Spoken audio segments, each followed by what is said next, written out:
We all know that lifelong learning is important today in the digital economy, and that if someone wants to keep their skills current, they're going to have to stay in the labor force as well as in the education business throughout their career. And so what we want to talk about today is how is MIT doing this? What is MIT's vision for workplace learning, and how do people get involved? We're fortunate to have two leading experts from MIT to talk about this. We have Vijay Kumar. Vijay is the Associate Director of Education and Lifelong Learning Activities here and the Executive Director of the Jameel Lab, the World Lab for Education on Lifelong Learning. And we have George Westerman. George is a well-known expert in digital transformation and in workplace skills, and he is the faculty leader for the Jameel Lab in this area, and also a senior Principal Research Director and Associate at the Initiative for the Digital Economy here at MIT. So welcome, George and Vijay. Let's get started. Vijay, tell us, what is MIT doing in this area of workplace learning? What's its vision for the future? Thank you, Tom. Hello, George. Well, as you know, MIT has been trying to leverage digital learning opportunities in very, very innovative ways, so that it can provide flexible learning opportunities for continuous education for people anywhere, so that they can really have access to high quality learning opportunities, whether it's for knowledge updates, whether it's for career changes, and the MIT X courses, the courses that are done, blended learning opportunities.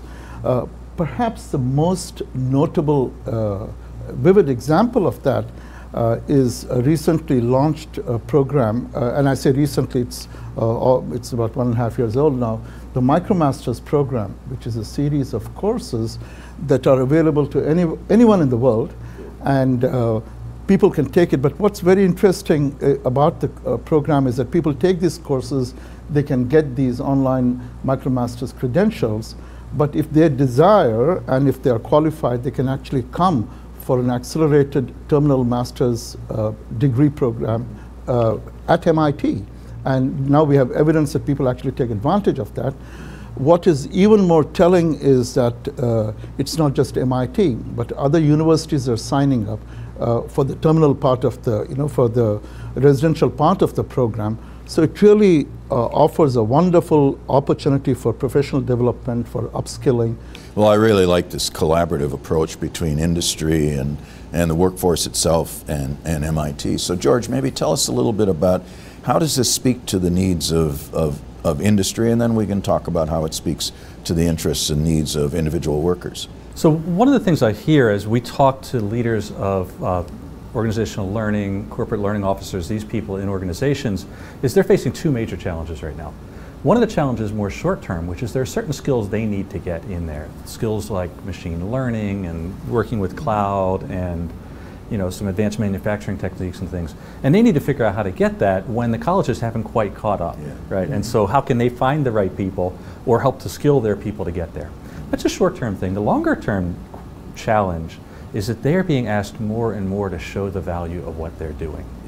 And so just like any major corporate investment, just like any major corporate officer, if you have a major effort and a major investment, you really should be able to show whether you're doing well on that or not. This is really tricky for a lot of these learning officers, and they're trying to work through that problem. So what we're doing in JWell is approaching both of those. We're talking from the skills side about who can benefit most from training. What is the best way to deliver different kinds of training? We'll do some science and try to figure out how you measure that. What about portability? Can we find people outside the firm as well as inside? How do you know that they've got the skills or not? And also thinking about skills and trajectories and other things inside the organization. Then we're also going to be talking about the design of the learning organization, measuring the value. How can you think about the right mixes of hybrid courses of online, offline, those kinds of things. That's really why we're set this up, and we've set it up as a true collaborative. So certainly the MIT research will be there. Certainly the MIT experts will be there at our events. But in addition, we have the learning officers from some of the top companies in the world who are going to spend time together attacking these problems together. Good, good. Well, that's, building on that expertise and the resources of MIT, that's what we do best. How about individuals? Tell us how individuals, how do they engage What are their needs and how can we meet them? So it's really interesting for individuals that as much as some companies are looking at developing their entire workforce, many companies are not. The days when you could enter a company and stay with that company for your career and the company would take care of you, those days are largely gone. There are a few exceptions. I have friends at GE, at Ford, at P&G, where these companies will let you do that. But most of the time, employee development is now the job of the employee, not the company. And so what that means is you need to find ways to keep yourself relevant, and you need to find ways to keep yourself not only lined up for your current job, but for the next job along the way. And so what we can do for individuals, already Vijay's talked about the MicroMasters. MIT for years has been a leader in this ability to put our material out there. What we'll be able to do for individuals in our JWell group is we'll be helping to tackle some of the major skill needs now that employers have identified. And as individuals, you'll be able to have access to that and skill yourself up for those, make yourself available for other jobs as you come along. Well, George, one of the things that we know from all kinds of continuing education is we have to get multiple employers to work together to be collaborative and to share in both the costs and then share in the benefits of a more highly skilled labor force. How are employers working together with you to make this happen? So, you know, one of the things that employers can do is they can go out to a consulting firm and pay zillions of dollars and maybe get what they want. And then the consulting firm will then duplicate that for other companies. And that can work. But many of the employers are starting to say, well, why don't we work together a little bit more carefully? So that's what's happening in our collaborative. We have 5 different work groups in our collaborative looking at the future worker, the worker of 2025. How do you measure learning? How do you think about design of a learning organization? How do you make sense out of ed tech? And what we've done in this situation is our members don't just come to MIT events, they actually help us to lead and to work on those work groups so they can answer for themselves and then we can share forward. It's become a very nice thing. And then not only us, but there are other ways that they're branching together. So for certification, for example, there's a separate organization that we're linked up with that's looking at transferable certificates. Good. And that way, rather than us reinvent that, we'll just work with those people to help make that happen. Good, good. We work with community colleges, and I wanted to get to that because our channel to get to the workforce is not always through corporations, but through these other kinds of institutions who actually are very, very engaged in and much more proximally engaged in developing workforce. So community colleges, and we are working with community colleges to see how, again, students who come in at different points in time with different kinds of preparation, many of them who come in late, adult learners who need remediation, you know things like that, to understand where they are deficient or where they need strengthening so that we can really provide targeted quality learning experiences. Well, I'm delighted to hear that MIT is reaching out and working with community colleges. They are an American treasure and so important to technical and developmental skills for young people and for continuing education. So I think it's a great example of partnership.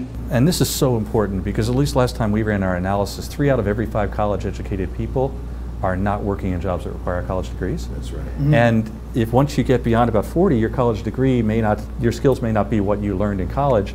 So this idea of being able to build up skills, certify those skills in ways that don't require a college degree is really important. That is so important because there's nothing more frustrating than being underemployed, to use the technical term of investing in education and then not being able to use those skills.